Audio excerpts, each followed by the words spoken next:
દાનસિંહભાઈ તો નિમિત્ત છે. રાધનપુર મત વિસ્તારનો આભાર જ્યારે પણ મોકો મળે ત્યારે માનવાનું મન થાય ને રાધનપુર વિધાનસભા ક્ષેત્રના હિસાબે દાનસિંહભાઈના આજના દિવસમાં ભાગીદાર બનવાનો મેળ પડ્યો છે. 75 મને એમના પ્રજાપતિ હતા, કોણે કીધું 75 100 પૂરા કરો એવું કોણે કીધું? એટલે મેં કીધું અમે એમાં આવી એવું રાખજો એમ. અહીં હું ભૂલી જવું એ પહેલાં દાનસિંહભાઈને 75 થયા તો એમના આ કાર્યમાં જ્યાં સરસ્વતીની આરાધના હોય ત્યાં લક્ષ્મી નથી હોતી, કાઠું બોલે છે.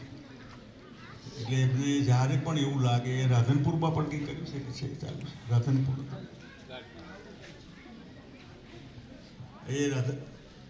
તમને રસ ખરો એમને રસ છે. આપણને રસ હોય એવું દીકરાઓને રસ હોય બહુ જરૂરી નહીં. હું મારો અનુભવ દાનસિંહભાઈનો વારસો હોય પણ એમને દાનસિંહભાઈને રસ હશે એટલો રસ છે કે ટાઈમ પાસ છે.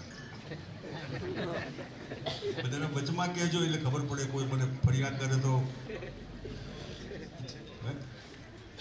કારણ કે જનરેશન ગેપ હોય દરેક ઠેકાણે હોય. એમનું તમે આ રમણી ક્યાં ચડ્યા? અમારે ફરજિયાત અહીં હું 75મા વર્ષે 75 લાખ રૂપિયાની ગમે ત્યાંથી લાવીને પણ હું એમને આપીશ. જ્યારે જરૂર પડે